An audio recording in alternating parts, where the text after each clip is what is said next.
बेमेल के बियाह कनपटी भर सेनुर। अभी भारत में सीबीएसई ने जो किया है उसके लिए यह कहावत एकदम सटीक बैठती है। कहा जाता है कि दूसरे के मांग का सिंदूर देखकर अपना माथा नहीं फोड़ लेना चाहिए, लेकिन सीबीएसई ने वही कर दिया।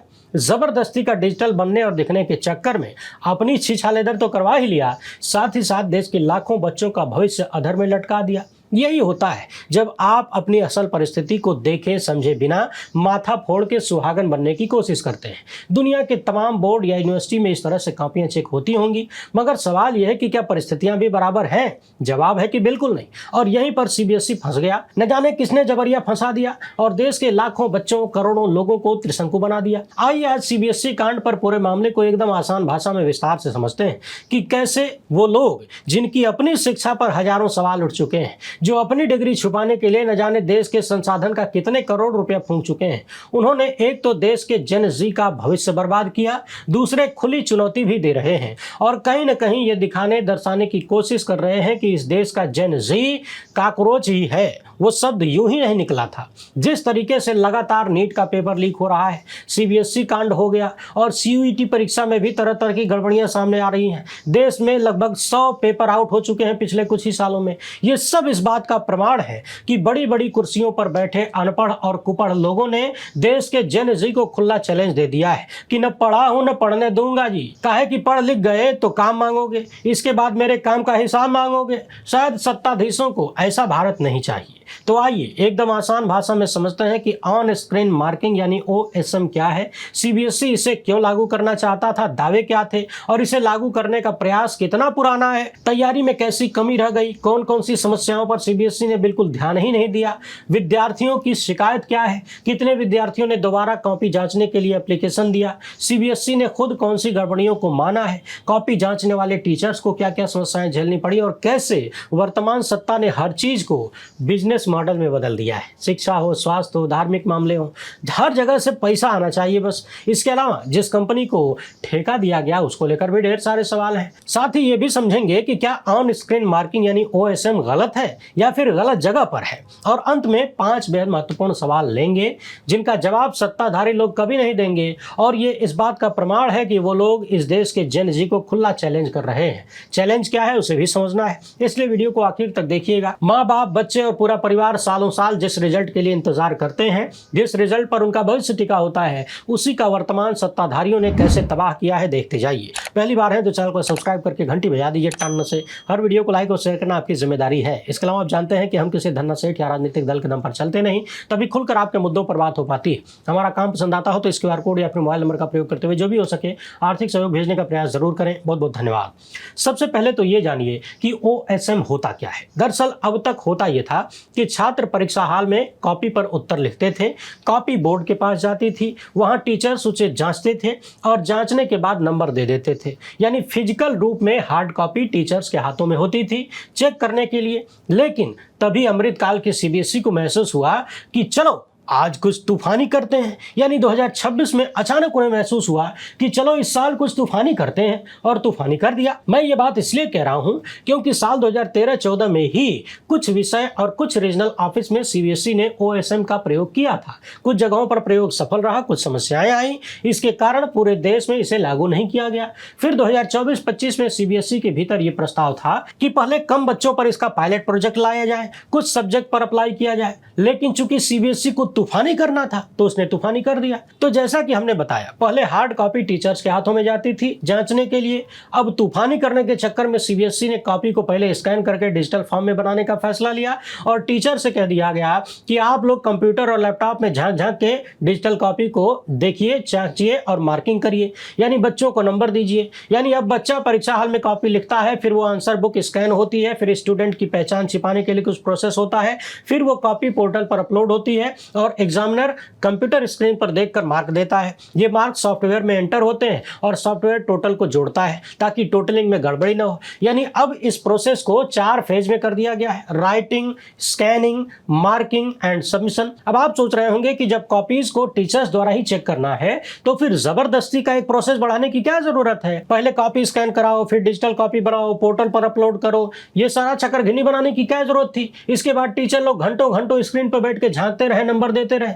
जब डायरेक्ट हाथ में कॉपी लेकर टीचर चेक कर सकता था, करता रहा है सालों से, तो ये सारा बवाल करने की जरूरत क्या थी? तो जरूरत यह है कि सीबीएसई को तूफानी करना था ना, तभी तो कोई महामानव खड़े होकर आके छाती ठोकते कि देखो हमने डिजिटल इंडिया बना दिया। यदि ये प्रोजेक्ट सफल हो गया होता, इतना सारा विवाद ना आता, इतनी सारी समस्याएं न आती, तो आप देखते कि जिस दिन सीबीएसई का रिजल्ट आया था उसी दिन शाम को 8 बजे हमारे महामानव सारे गोदी मीडिया के चैनलों पर छा जाते और कई महीने तक गोदी मीडिया यही बताता कि देखो कितनी बड़ी सफलता हाथ लगी है, हमारे विश्वगुरु ने कितना बड़ा काम कर दिया है। लेकिन चूंकि बंटाधार हो गया तो अब विश्वगुरु सीन से गायब है, मिस्टर इंडिया बन गए हैं। हालांकि ये प्रक्रिया सफल हो भी सकती थी, लेकिन शायद सफल करने का प्रयास ही कायदे से नहीं किया गया। सीबीएसई ने दावा किया था कि ऑन स्क्रीन मार्किंग से कम लोगों के हाथ में कॉपी जाएगी, मार्क जोड़ने में गलती कम होगी, रीजनल वेरिएशन कम होगा, इवेल्युएशन तेज होगा, मानवीय गलतियां कम होंगी, पोस्ट रिजल्ट वेरिफिकेशन यानी दोबारा कॉपी जांचने की जरूरत पड़ती है वो कम हो जाएगी।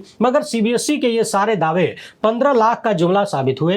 एफिशिएंसी, स्टैंडर्डाइजेशन, ट्रांसपेरेंसी के नाम पर लाई गई ये व्यवस्था उतनी ही मजबूत निकली जितनी तेजी से नाले के गैस से चाय बन सकती है। साल 2026 में अचानक सीबीएसई ने फैसला कर लिया कि कक्षा 12 के सभी स्टूडेंट्स की कॉपियां ऑन स्क्रीन मार्किंग द्वारा जांची जाएंगी। अब मसला यह है कि 116 सब्जेक्ट, 17 से 18 लाख स्टूडेंट, लगभग 98 लाख आंसर बुक्स और 40 करोड़ पेजेस, इन सब को पहले एक एक करके स्कैन किया गया, इसके बाद पोर्टल पर अपलोड किया गया और उसके बाद टीचर्स ने जांचा। और सबसे ज्यादा गड़बड़ी यही स्कैनिंग और अपलोडिंग में सामने आई है। 13 मई 2026 को 12वीं का रिजल्ट आता है। इसके बाद कई स्टूडेंट ने कहा कि उनका नंबर बहुत कम हो गया, जितना आना चाहिए था, जितनी उम्मीद थी उससे बहुत कम है। बहुत सारे स्टूडेंट्स फेल हो गए, यानी फेल होने वालों की संख्या बढ़ गई। पास होने वालों की संख्या में करीब 3% से ज्यादा की गिरावट आई। 90% के ऊपर पाने वालों की संख्या में भी भारी गिरावट देखी गई। इसकी वजह से संदेह और बढ़ा कि सारी गड़बड़ी ऑन स्क्रीन मार्किंग में ही हो सकती है। इंडियन एक्सप्रेस और द हिंदू के इन 2 आर्टिकल्स के हिसाब से मैं पूरी कहानी आपको बता रहा हूं। इंडियन एक्सप्रेस ने कई बच्चों का उदाहरण दिया है। कोई सुबह सुबह 5 बजे भरे भरे उठ के बैठ जाता है कि पोर्टल खोल के अपनी बात रख सके, लेकिन पोर्टलवा है कि बैठ चुका है, वेबसाइट काम नहीं करती। कौशल जैन नाम के एक विद्यार्थी का उदाहरण दिया गया है। उसने मैथ्स में और फिजिक्स में 97 नंबर हासिल किया, लेकिन केमिस्ट्री में 89 नंबर ही मिला। अब इस छात्र का कहना है कि उसे पूरा भरोसा था कि 95 से ऊपर मिलेगा। मुकेश यादव नाम के एक छात्र की शिकायत है कि अंग्रेजी के पेपर में 80 में से मात्र 33 नंबर मिले, जबकि उसने स्कैन्ड कॉपी देखा तो पता चला कि पहले पेज के बाद हैंडराइटिंग किसी और की लग रही है। कई सेक्शन ब्लैंक थे और कॉपी सिर्फ 12 पेज की दिख रही थी, जबकि उसने सप्लीमेंट्री सीट लेकर लिखा था, उसको याद है, यानी एक्स्ट्रा कॉपी लेकर भी लिखा था, लेकिन जो स्कैन कॉपी मिलती है वो मात्र 12 पेज की दिख रही है। अब जो दिख रही है उसके हिसाब से तो 80 में से 33 सही है, लेकिन जो दिख रही है वही नहीं सही है। यानी पूरी गड़बड़ी जो सीबीएसई के इस मामले में सामने आई है वो बहुत सारे पन्ने ब्लर होने की है। यानी जैसे आप फोटो खींच रहे हैं ना कि कैमरा हिल गया, फोकस नहीं हुआ सही से, तो फिर फोटो ब्लर आ जाती है। अब अगर ब्लर पेपर है तो टीचर कैसे पढ़ेगा, और जब पढ़िए नहीं पाएगा तो नंबरवा काटिए न देगा। यही कथित रूप से हुआ है। इसके अलावा कई स्टूडेंट्स की कॉपी के पन्ने ही गायब हो गए, कईयों के पन्नों पर मार्किंग ही नहीं हुई, कई लोगों की गलत आंसर शीट लगा दी गई, किसी का मार्क मिसमैच हो गया, कभी पोर्टल क्रैश हो गया तो कभी पेमेंट गेटवे खराब हो गया, री इवेल्युएशन भी कायदे से नहीं हो पा रहा है। यानी एक से बढ़ के एक समस्याएं इस मामले में सामने आ गई हैं। और अब समझने वाली बात यह है कि सीबीएसई की इस तैयारी में कमी कहाँ रह गई। तो इन रिपोर्ट्स के अनुसार कॉपी जांचने वाले जो अध्यापक और इवेल्युएटर हैं उनका यह कहना है कि सीबीएसई ने जून 2025 में एक मीटिंग में कहा था कि कुछ विषयों और कुछ रीजनल ऑफिस में पायलट प्रोजेक्ट के तौर पर ओएसएम सिस्टम लागू किया जाएगा, लेकिन ऐसा किया नहीं गया। यानी जब भी आप कोई नई व्यवस्था लाते हैं तो तमाम कर्मचारियों और संबंधित लोगों को इसके बारे में ट्रेनिंग देते हैं ना, उनका हाथ साफ करवाते हैं, उसकी टेस्टिंग होती है ताकि सबको अनुभव हो जाए। ये रिपोर्ट बताती है कि जनवरी 2026 में इतने बड़े देश में ड्राई रन करने की बात जब आई, यानी टेस्टिंग करने की बात जब आई, तो इतने बड़े देश में मात्र 5 स्कूलों और लगभग 100 टीचर्स के साथ हुआ। यानी खाली खाना पूर्ति, टेस्टिंग के नाम पर खाली नौटंकी। सोचिए कि जिस देश में केवल सीबीएसई के ही 33,000 से ज्यादा एफिलिएटेड स्कूल हैं, केवल कक्षा 12 में 17 से 18 लाख स्टूडेंट ने परीक्षा दिया था, 40 करोड़ से ज्यादा पन्ने जांचने थे, इतने बड़े काम की टेस्टिंग यानी ड्राई रन केवल 5 स्कूल पर हुआ, जबकि स्कूल है 33,000। अब जब इतनी मजबूत तैयारी सीबीएसई ने कर लिया था तो ये परिणाम तो आना ही था। तूफानी करने चले थे, तूफान आ गया। आपने स्टूडेंट्स की समस्याओं को सुन लिया, अब जरा टीचर्स की समस्याएं सुनिए। कॉपी जांचते हुए उन्हें क्या क्या झेलना पड़ा। तो ये रिपोर्ट्स कहती है कि टीचर्स ने कहा कि कई सारी स्कैन कॉपी बहुत धुंधली थी, यानी पढ़ने में दिक्कत आ रही थी, पढ़ ही नहीं सकते थे, और जब पढ़ नहीं पाएंगे तो नंबर क्या देंगे। पोर्टल बार बार लॉग आउट हो जाता था और लॉगिन करने के बाद पता चलता है कि कॉपी पहले से चेक दिखा रहा है। शुरुआत में इन लोगों से कहा गया था कि एक दिन में 20 कॉपी जांचनी है, बाद में टारगेट 25 का दे दिया गया, जबकि कई टीचर्स ने कहा कि कायदे से अगर जांचना हो तो 10 कॉपी बहुत है, एक दिन में इससे ज़्यादा नहीं हो सकती, क्योंकि लंबे समय तक स्क्रीन पर बैठना खासकर बुजुर्ग अध्यापकों के लिए समस्या वाली बात हो जाती है। अब इन चीज़ों को लेकर खुद सीबीएसई ने अब तक 5000 ब्लर कॉपी यानी धुंधली आंसर कॉपी स्कैन को स्वीकारा है। 23 केस ऐसे मिले हैं जहां पर दूसरे स्टूडेंट्स की स्कैन्ड आंसर शीट चली गई, यानी सीबीएसई ने खुद ही अपनी गड़बड़ियों को स्वीकार भी किया है। इसी के साथ रिजल्ट आने के बाद जो बवाल मचा, तो छात्रों को एक सुविधा दी गई थी कि आप दोबारा कॉपी चेक करवा सकते हैं पैसा देके। अगर आपको लगता है कि कहीं कुछ गड़बड़ी हुई है नंबर देने में, इसके लिए ऑनलाइन पेमेंट देना होता है, तो वो ऑनलाइन पेमेंट वाली व्यवस्था भी ध्वस्त हो गई। फिर क्या था, सीबीएसई ने तारीख पर तारीख देना शुरू किया। और सुनिए, सीबीएसई ने स्कैन्ड कॉपी फीस 700 रखा था। सोचिए, हर चीज में पैसा। बाद में जब बवाल मचा तो 700 से घटा के 100 रुपया कर दिया, वेरिफिकेशन फी को भी 500 से घटा के 100 रुपया कर दिया, और री इवेल्युएशन फी को 100 से घटा के 25 रुपया प्रति क्वेश्चन कर दिया गया। यानी एक क्वेश्चन की दोबारा जांच पर 25 रुपया, बाकी 100 रुपया जो है वो अलगे है। यानी एक तो छात्र और उसके माँ बाप, पूरा परिवार साल भर मोटी मोटी फीस जमा करके सीबीएसई के महंगे महंगे स्कूलों में अपने बच्चों को पढ़ाए। उसके बाद सीबीएसई गलती करे, उस गलती का खामियाजा भी मानसिक और आर्थिक रूप से इस देश के बच्चे झेलें।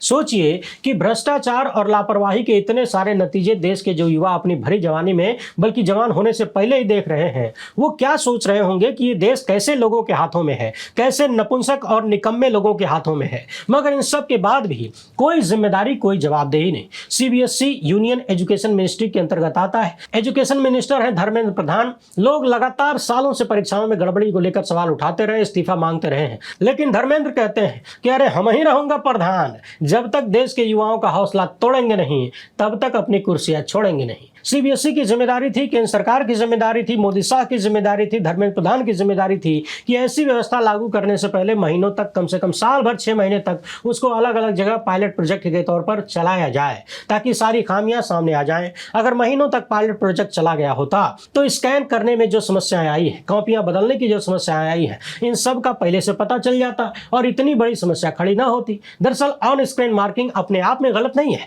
दुनिया के कई जगहों पर चलती है, लेकिन सीबीएसई जैसा बोर्ड जिस स्केल पर काम करता है वो बहुत बड़ी चीज है। 33,000 से ज्यादा एफिलिएटेड स्कूल्स हैं, 17 से 18 लाख स्टूडेंट ने परीक्षा दिया केवल 12वीं में, 40 करोड़ से भी ज्यादा पन्ने जांचने थे। इतना बड़ा काम ओएसएम से तब तक नहीं होना चाहिए जब तक कि लंबी चौड़ी ट्रेनिंग और पायलट प्रोजेक्ट सफल न हो जाए, उसमें जितनी समस्याएं सबको सुधार न लिया जाए।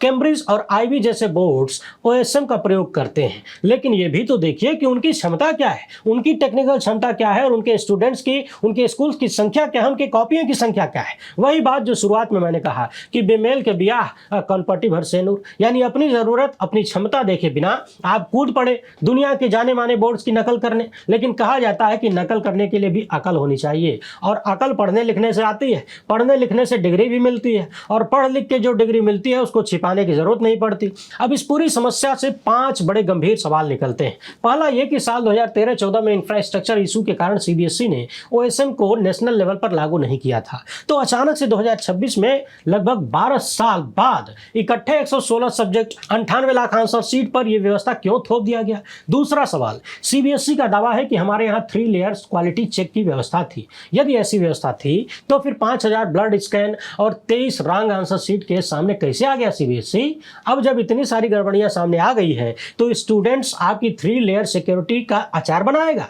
तीसरा सवाल है कि टीचर्स को प्रतिदिन 20 से 25 कॉपी जांचने के लिए दबाव बनाया गया, टारगेट दिया गया, और टारगेट पूरा करने के चक्कर में टीचर्स ने मजबूरी में छात्रों के भविष्य का गुड़गोबर कर दिया। क्या ये लाखों छात्रों के भविष्य के साथ खिलवाड़ नहीं है। रिपोर्ट्स में यह भी बताया गया है कि सीबीएसई की तरफ से मात्र 10 दिन पहले बताया गया कि ओएसएम की व्यवस्था लागू हो रही है, यानी न तो लंबी तैयारी न तो लंबी ट्रेनिंग, कुछ भी नहीं। इसके अलावा जब रिजल्ट, एडमिशन और काउंसलिंग डेडलाइंस इतनी सेंसिटिव थी तो फिर री इवैल्यूएशन पोर्टल और पेमेंट गेटवे को पहले से स्ट्रेस फ्री क्यों नहीं बनाया गया। यानी जब अचानक से हजारों लाखों छात्र पोर्टल पर आएंगे तो पोर्टल चल पाएगा कि नहीं, संभाल पाएगा कि नहीं, इसकी टेस्टिंग क्यों नहीं हुई। पांचवा सवाल है कि अगर सीबीएसई या वेंडर की गलती से किसी बच्चे का कॉलेज एडमिशन, जेईई एलिजिबिलिटी या स्कॉलरशिप प्रभावित होती है तो क्या केवल मार्क्स सुधारना ही काफी होगा या उन्हें मुआवजा दिया जाएगा। इसकी जिम्मेदारी कौन लेगा, जवाबदेही किसकी होगी। वैसे आपको बता दें कि सीबीएसई ने ओएसएम के लिए जिस कंपनी को ठेका दिया उसे लेकर भी ढेर सारे विवाद है। हैदराबाद की COEMPT एजुकेशन प्राइवेट लिमिटेड को इसका ठेका दिया गया। बताया जा रहा है कि इस कंपनी का संबंध पहले ही विवादित कंपनी ग्लोबरेना टेक्नोलॉजीज से है, जिसका नाम 2019 में तेलंगाना इंटरमीडिएट रिजल्ट गड़बड़ी में आया था। तब भी करीब 10 लाख छात्रों का रिजल्ट प्रभावित हुआ था। 3 लाख से ज्यादा छात्र फेल हुए और 18 छात्रों ने आत्महत्या तक कर लिया। नेता प्रतिपक्ष राहुल गांधी ने आरोप लगाया है कि सीबीएसई ने 18 लाख से ज्यादा छात्रों का भविष्य ऐसी कंपनी को सौंप दिया जिसका पुराना रिकॉर्ड ही विवादित है। राहुल गांधी ने यह भी आरोप लगाया कि टेंडर प्रोसेस में भी शर्तें बदली गई, शर्तें कम की गई ताकि इसी कंपनी को ठेका मिल जाए। वैसे ठेका देने में शर्तें बदल के अपनों को लाभ पहुंचाने की कहानी मोदी सत्ता में हर रोज की बन गई है। देश में जो बड़े बड़े सेठ हैं उनके लिए तो हर दिन ठेके के नियम बदल दिए जाते हैं। यहां लाखों छात्रों के भविष्य को भी कमीशन का शिकार बना दिया गया। हम सबको पता है कि कोई भी सरकारी ठेका यानी ज्यादातर ठेके लेन देन के दम पर ही मिलते हैं, कमीशन खोरी के दम पर मिलते हैं। और वर्तमान भाजपाई सत्ता कमीशन खोरी के मामले में यानी परसेंट खाने के मामले में अब तक की सभी सरकारों से ज्यादा कुख्यात मानी जाती है। सबसे ज्यादा कमीशन ये लोग खाते हैं, ऐसे आरोप लगते हैं। जैसा कि मैंने शुरुआत में ही कहा, हर जगह से पैसा आना चाहिए। बच्चों का भविष्य चौपट हो रहा है तो हो जाए, पेपर लीक हो रहे हैं तो होते रहे, कोई फर्क नहीं पड़ता, पैसा आना चाहिए। पेपर लीक से लेकर कॉपी जांचने तक में अमृतकाल की पैसा कमाओ व्यवस्था लागू हो चुकी है और इतनी सारी गड़बड़ियां सामने आने के बाद भी कोई जिम्मेदारी, कोई जवाबदेही नहीं, रत्ती भर की शर्म भी नहीं बची है। अब आप ही बताइए, क्या ये देश के जेन ज़ी को सीधे सीधे खुला खुला चैलेंज नहीं है कि हम तुम्हारा भविष्य भी चौपट करेंगे, तुमसे पैसा भी वसूलेंगे, तुम्हारे लिए कोई सड़क पर विरोध करने आएगा तो उसको लाठी मार मार के कूटेंगे भी और अपनी कुर्सी भी नहीं छोड़ेंगे, क्योंकि तुम सब कॉकरोच हो और कॉकरोच को ऐसे ही ट्रीट किया जाता है। कांग्रेस पार्टी ने देश के अलग अलग हिस्सों में इस मामले पर विरोध प्रदर्शन किया। कांग्रेस के कार्यकर्ता सड़क पर हैं, लड़ रहे हैं, पानी का हमला झेल रहे हैं, पुलिस की लाठियां झेल रहे हैं, मगर फिर भी देश के जेन ज़ी का, पीड़ित परिवारों का, अपने बच्चों के लिए भी वो समर्थन नहीं दिख रहा जो दिखना चाहिए। शायद अमृतकाल में लोगों को हर एक परिस्थिति के लिए तैयार कर लिया गया है। यह दिखाता है कि कॉकरोच शब्द यूं ही नहीं निकला था, पहले कॉकरोच बनाया गया, इसके बाद कॉकरोच बुलाया गया। वैसे आप इस मामले पर क्या सोचते हैं, अपनी राय कमेंट बॉक्स में जरूर लिखिएगा। वीडियो पसंद आए तो ज्यादा से ज्यादा लोगों तक पहुंचाएं। पहली बार है तो चैनल को सब्सक्राइब कर लीजिए। हमसे जुड़ने के लिए बहुत बहुत धन्यवाद। जय हिंद।